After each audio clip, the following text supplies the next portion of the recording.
عناوين الأخبار: رئيس الوزراء يشارك مائدة للإفطار مع اللاجئين السوريين.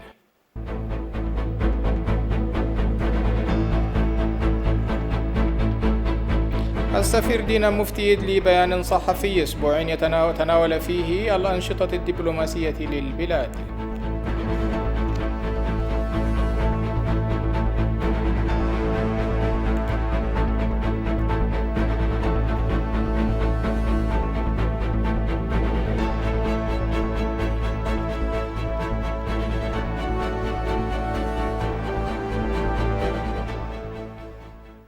السلام عليكم مشاهدينا الكرام، إليكم نشرة الأخبار من التلفزيون الإثيوبي، يقدمها إليكم فورك يوهانس.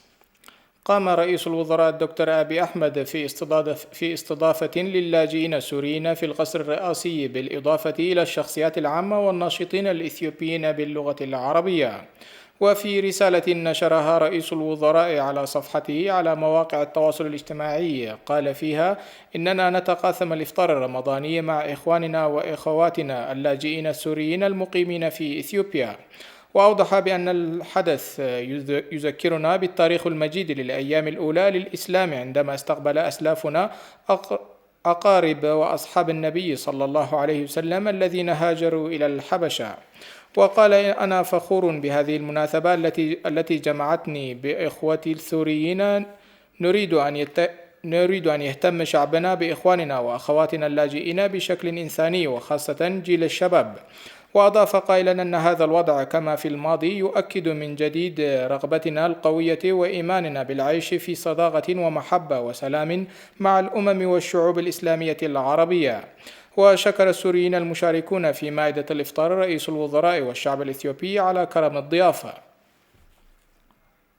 نشكر أبي أحمد اللي استقبلنا بهذه البلاد الطيبة، والترحيب نشكره. هذه كتير كتير كتير كتير، يعني قد ما نوصف هالترحيب عرفت شلون ما نوصفه، يعني شيء عظيم، شيء يعني الله يجزيه الخير يا رب، الله يسلم والله يحمي هذه البلاد الطيبة، بلاد اثيوبيا، لأنه هي بلدنا. طلعنا من سوريا رجعنا وين؟ على بلدنا الثانية اثيوبيا. والله محيي وبشكر كثير شكر أبي أحمد اللي استقبلنا وفطرنا، والله يجزيه الخير والله يحمي اثيوبيا. كما دعا السوريون الإثيوبيين إلى حفاظ بلادهم من الأنشطة التي تدمر الوطن ويتسبب في التشرد واللجوء.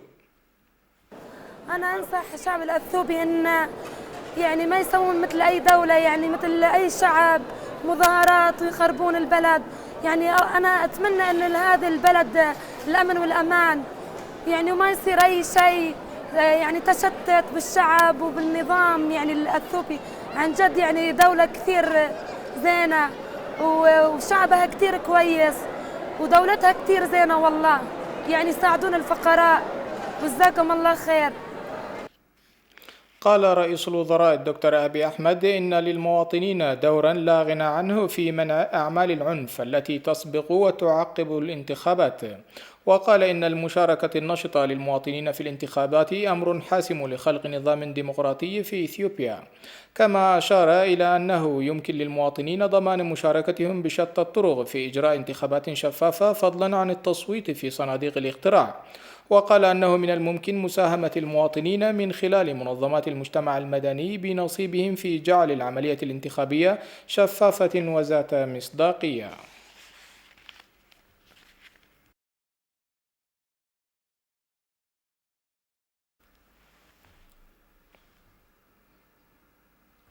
دعا رئيس مجلس الفيدرالي آدم فرح جميع أصحاب المصلحة إلى الوفاء بمسؤولياتهم لضمان أن تكون الانتخابات العامة لهذا العام سلمية وديمقراطية ونزيهة.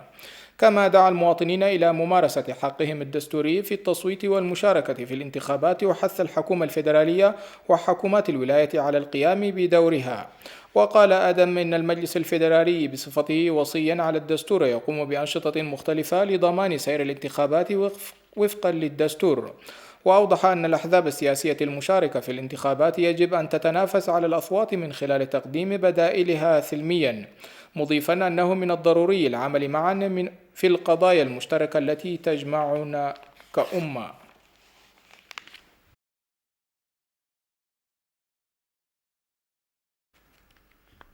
تحدث اليوم سفير دينا مفتي في بيانه الأسبوعي عن العلاقات مع فيتنام وأهميتها كونها تترأس المجموعة الآسيوية، وكما تحدث عن جهود البعثات الدبلوماسية في كندا وألمانيا وأوغندا وغيرها من الدول. وقال أنه تم تعيين سفراء جدد لإثيوبيا في جنوب السودان والصومال، وأضاف عن جهود إثيوبيا في مجال السياحة، وأن هناك جهود كبيرة للاتحاد الأفريقي برئاسة الرئيس وتقدير جهود رئاسة الاتحاد الأفريقي في هذا الشأن. وتم إعادة المئات من الأثيوبيين من دول عربية، وفي آخر المطاف تم طرح أسئلة تتعلق بالسد والحدود السودانية وإقليم تيغراي والصومال، فرد قائلا: ما زلنا نعول على استئناف المفاوضات تحت رعاية الاتحاد الأفريقي، وهذا ما أكدناه للمجتمع الدولي من خلال اللقاءات والاتصالات المختلفة. በተለይ የአፍሪካ ህብረት ያደራዳሪነትን ውጤታማ እንዲሆን እንደማይፈልጉ ነው የሚያሳየው በተለይ ታችኞቹ ተፋሰሱ ሀገሮች። إن الطريقة المثلى في تعزيز المفاوضات الانتظار لدعوة الاتحاد الإفريقي لعقد الاجتماع، ونأمل أن تعزز الثقة بشكل كبير للدول الثلاث في سبيل دفع المفاوضات إلى نتائج الكل فيها كاسب. وإن إقدام السودان تقديم شكوى لن يجدي هذا الأمر، ولا ندري شكل هذه التهمة، ومن غير العادل أن نقبل باتفاقية 1959 وتخصيص حصة محددة لمصر والسودان ካሁኑ ባይንዲንግ አግሪመንት ካልተስማማን ካልተፈራረም በአጠቃላይ አጠቃቀሙ ላይ የሚል ነገር አለ። እዛ ውስጥ ደግሞ ተንኮሎች ሸሮች አሉ የተደበቁ ሂስቶሪክ ራይት የምትባላለች። وأن دول المصب لا تريد نجاح الاتحاد الأفريقي في إنهاء المفاوضات حول سد النهضة، وأن طول أمد المفاوضات خلال الفترة الماضية جزء منها تتحملها دولتي المصب التي خرجت 9 مرات من المفاوضات. ودول المصب تؤمن بالوساطة فقط، ولا تعطي لعملية تسهيل الاتحاد الإفريقي لمفاوضات سد النهضة والتفاوض بحسن نية للدول الثلاث. والأفضل هو أن نتفاوض في الوقت الحالي بشأن الملء فقط، وترك النواحي الأخرى من تقاسم المياه لوط آخر. بفيلينغنا فيلينغ بيتشاله ከዛ በኋላ በተቀሩት በውሃው ወደፊት አጠቃቀም ላይ ግን በረጅም ጊዜ እንጨርሰው፣ ምክንያቱም ቶሎ አልቅም ነው። وحول الحدود مع السودان دعا إلى إحكام صوت العقل وحل الخلاف وفق قناعة سلمية، وهذا هو موقف إثيوبيا. أما في تيغراي بأن مجلس الأمن الدولي بشأن تيغراي متوازن، وحول الأزمة السياسية في الصومال والوضع الحالي هناك يؤثر على إثيوبيا، منها تدفق اللاجئين.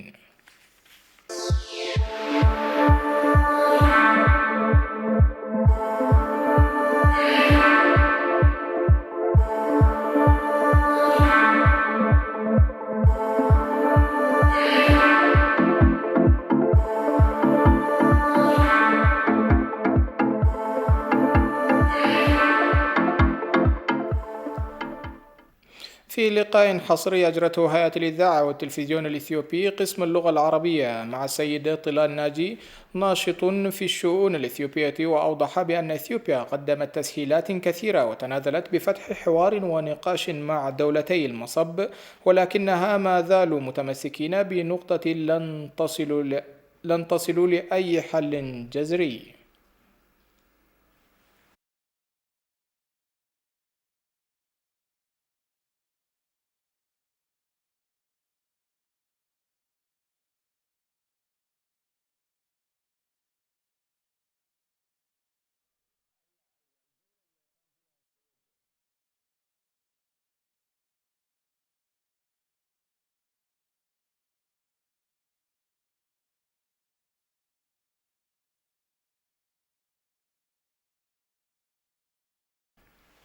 مشاهدينا الكرام، عفوا للمشكلة التقنية. كما أضاف السيد ناجي فيما يتعلق بجولة رئيس الوزراء المصري في دول إفريقيا بأنها مساعي متأخرة وهدفها التوسط أو الضغط على إثيوبيا، وكان لا يجب تكبير هذا الملف سابقا بتحويله إلى مجلس الأمن وجامعة الدول التي تم رفضها. الجولة اللي قام فيها السيد وزير الخارجية المصري لدول أفريقيا هي كانت ورقة محطوطة على جنب وغير مهتمين فيها في مصر، الورقة الأفريقية. دليل على ذلك على أنه بدأوا موضوعهم كتصدير ملف سد النهضة إلى العالم، تكبير هذا الملف، الذهاب فيه إلى مجلس الأمن، ثم عادوا بائسين، عادوا إلى البيت الأفريقي. من بعد ذلك قاموا بجولة عربية وبمطالبة عربية بالوقوف معهم، يريدون أن يحولون الملف بتدخل جامعة الدول العربية وكذا عربيا، وأن القضية ليست قضية مصر لحالها، وإنما القضية أمن عربي. فعلا كبروا هذا الموضوع، وبالأخير تم رفض هذا الموضوع، وتدخل الدول العربية أو جامعة الدول العربية غير مقبول، لأن هذا ملف أفريقي ويحل في البيت الأفريقي. اضطروا أنهم يرجعوا ويعملوا اللفة على الدول الأفريقية لطلب الوساطة مع أثيوبيا أو الضغط على أثيوبيا. فهذا كان الهدف فقط منها لا غير، وهي كانت أساسا غير موجودة في قائمتهم سابقا. أفاد مكتب المتحدث باسم الوزارة الخارجية أن الذكرى العاشرة لبناء سد النهضة أقيمت في جوبا عاصمة جنوب السودان، وحضر الحفل رجال الدين وأعضاء من الجالية الإثيوبية في جنوب السودان وإثيوبيين الذين يعملون في مختلف المنظمات الدولية. وفي حديثه بهذه المناسبة شكر السفير الإثيوبي لدى جنوب السودان نبيل مهدي الأثيوبيين الذين يعيشون في جنوب السودان على دعمهم لبناء سد النهضة واستنكارهم لهجوم المجلس العسكري على القوات المسلحة ومشروع المائدة من أجل الوطن ودعوات وطنية أخرى. وقال إن سد النهضة مشروع لجميع الإثيوبيين بمن فيهم الأفارقة، مضيفا أن إثيوبيا تعمل على إيجاد حل لخلافاتهم مع دول حوض النيل من خلال مفاوضات عبر الاتحاد الإفريقي. تبرع الإثيوبيين الذين يعيشون في جنوب السودان حتى الآن بمبلغ 600,000 دولار أمريكي لبناء السد. وأكد المشاركون أنهم سيستمرون في مواصلة دعمهم للسد ومشاريع تنموية أخرى. أكدت حكومة السودان ثقتها بوساطة الاتحاد الأفريقي للوصول إلى حلول سريعة وناجحة لمسألة سد النهضة، تطبيقها لشعار حلول إفريقية للمشاكل الإفريقية، معلنا عن جولة جديدة لوزراء الخارجية. ثمنت الحكومة السودانية في بيان أصدرته الخارجية يوم أمس ثقتها في الاتحاد الأفريقي وقيادتها لجهود الوساطة للوصول إلى حلول سريعة وناجحة لمسألة سد النهضة.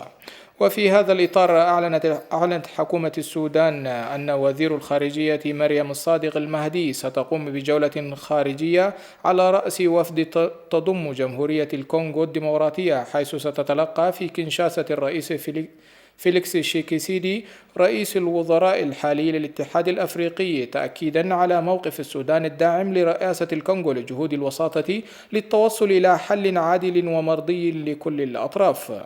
ووفقا للبيان فإن جولة الوفد السوداني برئاسة وزيرة الخارجية تشمل أيضا كلا من كينيا ورواندا وأوغندا، حيث ستتلقى مريم الصادق المهدي برؤساء هذه الدول لتوضيح موقف ورؤية السودان حول حل الخلافات القائمة بشأن سد النهضة.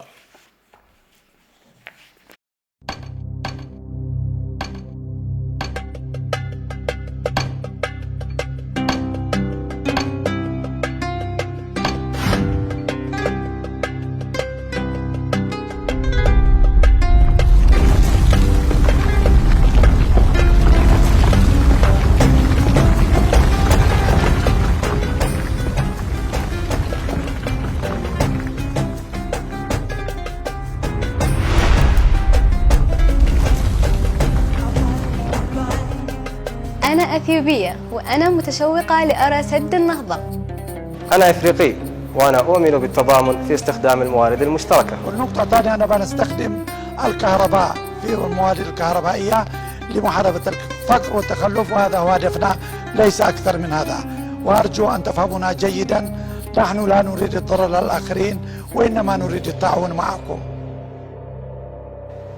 شهد العالم الكثير من السدود، وسد النهضة سد مثل غيره. كل ما ينطبق على تلك السدود ينطبق على سد النهضة أيضا. النيل ثقافة مغروزة فينا في شتى النواحي. النيل هوية عرف الكثير كأبنائه. النيل حياة يعيش الكثير حولها. سد النهضة هو حق تاريخي مكتسب بنيناه بجهودنا وبإرادتنا بعد توفيق الله عز وجل، فلنحافظ على هذه الرسالة لنوضح للعالم بأن سد النهضة مصدر سلام وتعاون مشترك بيننا وبين أشقائنا في جمهورية مصر العربية. إن بناء السدود في الأراضي المرتفعة بدلاً من السدود المبنية في المناطق الصحراوية سيقلل من خطر التبخر. سد النهضة سيكون مداراً لتصدير الطاقة المتجددة والنقية لأثيوبيا والدول الأفريقية بأسعار معقولة. لا يمكن أن نرضى ولا يمكن أن نقبل أن يعيش جل شعبنا في ظلام دامس، في فقر مدقع. أن سد النهضة سد تنموي وسد إيجابي لكل مناطق دول حوض النيل الشرقي، ونقول مبروك للسودان، مبروك لأثيوبيا، ومبروك أيضا للشعب المصري الذي لن يتضرر من هذا السد.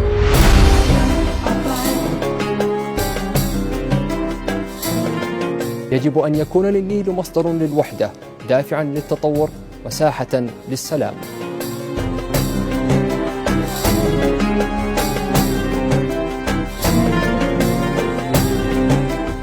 إذن ماذا ننتظر؟ يدا بيد من ننتفع بهبة الله الثمينة بعلم وعقلانية.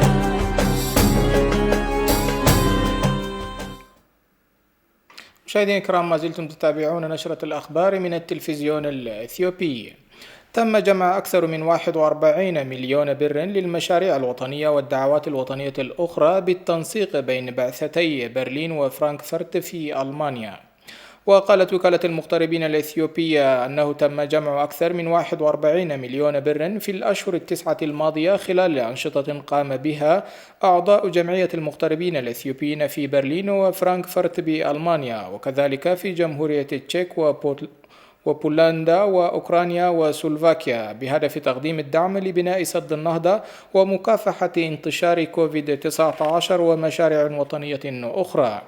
قال الدكتور محمد إدريس نائب المدير العام لوكالة المغتربين الإثيوبية أن إثيوبيا تغلبت على العديد من المشاكل والتحديات الوطنية والدبلوماسية في السنوات الثلاثة الماضية. ومن جانبها قالت سفيرة إثيوبيا لدى ألمانيا السيدة مولو سلمون أنه لا عودة إلى الوراء في إثيوبيا، وأن الحكومة والشعب سيقفان معا ويتغلبان على العقبات من أجل الحفاظ على الوحدة الوطنية. دشنت سفارة المملكة العربية السعودية لدى إثيوبيا مساء أمس مشروع صلاة رمضانية، وذلك بحضور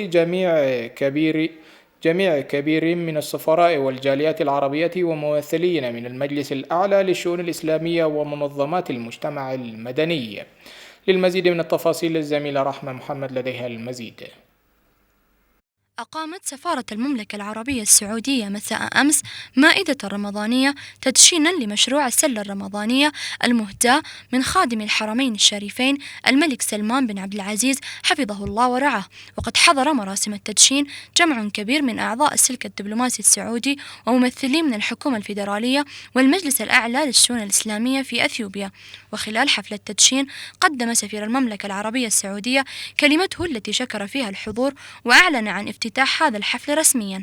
بسم الله وعلى بركة الله ندشن اليوم رسميا وبحضوركم مشروع خادم الحرمين الشريفين الملك سلمان بن عبد العزيز آل سعود حفظه الله للسلالة الغذائية، وهي هدية من خادم الحرمين الشريفين لأخوانه المسلمين في 18 دولة في هذا الشهر الفضيل دعما لهم، من منطلق الرسالة السامية التي تحملها مملكة الإنسانية للشعوب في كل مكان.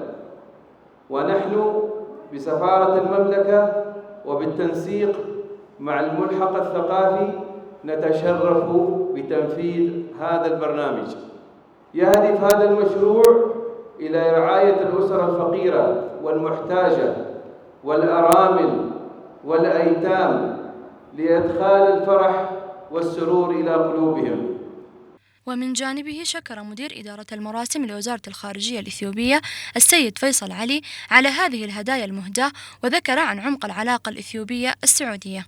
وكما ألقى كلمته رئيس المجلس الأعلى للشؤون الإسلامية في إقليم أوروميا فضيلة الشيخ حج إبراهيم تحفة، عبر فيها عن امتنانه للمملكة العربية السعودية لما تقدمه من دعم لمساعي الخير والإحسان. أصالة عن نفسي ونيابة عن المجلس الأعلى للشؤون الإسلامية في أوروميا، يسرني ويشرفني أن أعبر عن مدى فرحتي الغامرة لتلقي هذه الدعوة القيمة، هذه الدعوة الكريمة في هذه المناسبة العظيمة، مناسبة تنفيذ برنامج خادم الحرمين الشريفين حفظه الله ورعاه من التمور والسلة الغذائية لتوزيعها على المجتمع المسلم في بلادنا الحبيبة دار الهجرتين تحت رعاية سعادة السفير في مدينة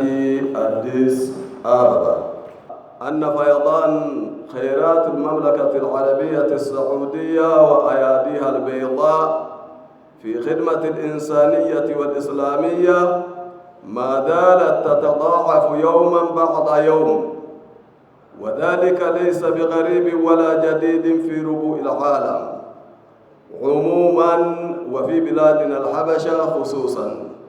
وتم اختتام هذا الحفل بمائدة رمضانية شارك فيها جميع الحضور، وألقى أثناءها سعادة الملحق الثقافي السعودي بأديس أبابا علي الخضيري كلمته التي ذكر فيها عن جهود المملكة المتواصلة في دعم المحتاجين، تجدر الإشارة أن مشروع تقديم السلات الرمضانية تقيمها سفارة المملكة العربية السعودية لدى أثيوبيا كل عام، حيث يقام هذا المشروع للعام التاسع على التوالي.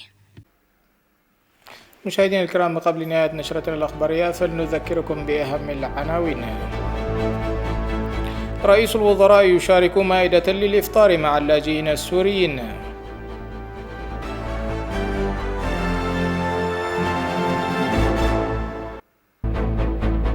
السفير دينا مفتي يدلي بيان صحفي أسبوعي تناول فيه الأنشطة الدبلوماسية في البلاد.